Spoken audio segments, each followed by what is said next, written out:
student. Let's start. Let's continue the previous lecture, lecture number 24, interhalogen compound. Now, four types of interhalogen compound is AX7. A is a central atom, of course, and X is that halogen which are having lower electronegativity. Now, example for AX7 type is F7. Now, let's elaborate this example. Electronic configuration EC, that is electronic configuration of iodine is 5s2 5p5.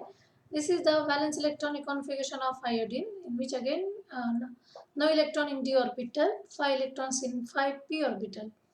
Now in first excitation, electron from p orbital excited to the empty d orbital. Now electronic configuration in first excitation is become as 5s2 5p4 5d1. Now one electron is present in the first excitation of iodine. Now still there is no fulfillment of formation of IF7. Now as there is a 7 bond pair, 1, 2, 3, 4, 5, 6 and 7, we need a 7 unpaired electron. Now here there is no 7 unpaired electron, that's why second excitation takes place, in which again electron from p orbital goes to the empty d orbital. Now in second excitation, the electronic configuration of iodine became 5s2, 5p3, 5d2. Again here, there is no 7 unpaired electron is there. Hence, third excitation takes place, in which again electron from s orbital goes to the empty d orbital, and now there are total 7 unpaired electrons are present. Now these three orbital, that is s, p and d, undergo hybridization. That means in IF7 molecule, the type of hybridization is 1s orbital, 3p orbital and 3d orbital, which contain unpaired electron, undergo hybridization, and type is sp3d3 type of hybridization, and they form 7 sp3d3 hybrid orbitals. Now if you see the structure of IF7, now all bond pairs are there, there is no lone pair is present. That means it indicates that electron from s orbital also get excited to the empty d orbital. And now, so this is the structure of IF7 molecule. All 7 sp3 hybrid orbital contains unpaired electrons. They overlap with 7p orbital of 7 fluorine atom and forming 7 sigma bond. So in IF7, there are 7 sigma bonds are present. No lone pair is in IF7, and they are having structure as a pentagonal bipyramidal. As there is no lone pair, there is no repulsion. It is a regular geometry, so there is no distortion in structure.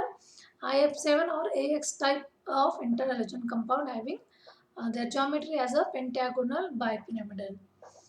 And this is due to the hybridization sp3d3 type. So this is the structure which shows that pink color, that is a central atom is iodine, and now there are 7 fluorine attached with this iodine, 1, 2, 3, 4, 5, one above 6 and one backside, that is below, it is a 7. So this is the iodine heptafluoride, that is IF7.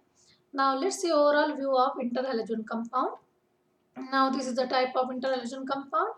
AX, hybridization takes place in AX type of interhalogen compound is sp3.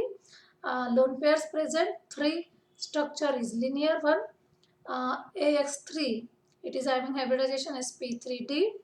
Lone pairs present are 2 and structure is a T shape. Guys, please keep in mind the structure of interhalogen compound. There is a question in objective on this geometry of the interhalogen compound. Now a X5 type of interhalogen compound having hybridization sp3d2, where only one lone pair is present and the geometry is a square pyramidal. AX7, IF7 is the best example of AX7. The type of hybridization is sp3d3. There is no lone pairs, all pairs are bond pairs, and structure is or geometry is a pentagonal bipyramidal. Now this is the shapes of interhalogen compounds. CLF, that is X5 or AX type. It is a linear one. Now here again X is a bigger halogen and Y is a smaller halogen, which having X having bigger size, Y having smaller size, CLF, BRF, etc. Now this is a AX3 type. Here is a XY3. You may call as a AX3 type or maybe call as a XY3 type. Now example is CLF3. Now these green color showing two lone pairs which are present at equatorial position to avoid repulsion between them as well as repulsion between lone pair and bond pair. So now this is the T shape. So a X3 type molecule having T shape. Now this is BRF5, that is AX5. 1, 2, 3, 4 and 5. Lone pair is present at the below or at the top. This is again to avoid repulsion and having structure as a square pyramidal. IF7, 1, 2, 3, 4, 5, 6, 7. All these are regular bond pairs, that is bond pairs which does, this molecule does not having any lone pair, and the geometry or structure is a pentagonal bipyramidal. Now let's see properties of interhalogen compounds. These molecules are covalent and diamagnetic in nature. The bond formed between them are more reactive than diatomic halogen bonds. The physical properties of these molecules are transitional between its constituents. The molecular structure of AX3 molecule is bent T-shape and AX5 molecule is a square or pyramidal, and the structure of AX7 is a bipyramidal or pentagonal. The bond length depend upon the size of halogens. The molecule which consists of lighter group 17 element is fairly colorless, but other higher halogens is deeper in color. Again, this is due to the molecular weight, rise in molecular weight. Now let's see use of interhalogen compounds. Interhalogen compounds are used as non-aqueous solvent for various synthetic reaction in organic chemistry, also in other chemistry.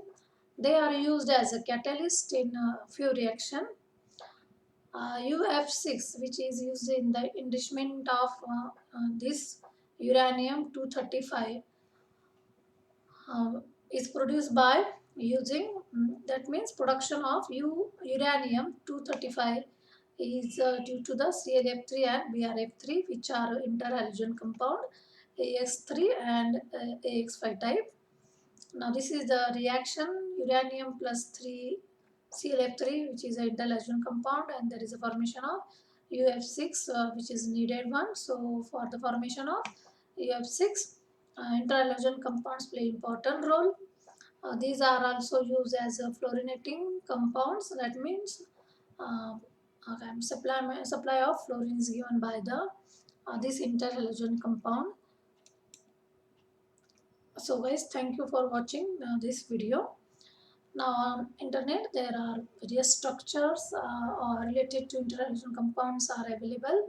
So watch it and try to understand the structure and the repulsion between lone pair and bond pair, and why electron get excited from p orbital to d orbital. That is the need of molecule. If they need 3 electron, there should be 3 unpaired electron. For that purpose, electron get excited from p to d orbital in case of AX3. In case of AX5, again there is a second excitation takes place because we need 5 unpaired electron for the bonding, that is formation of bond pair, where one lone pair is there and other 5 bond pairs are there, and in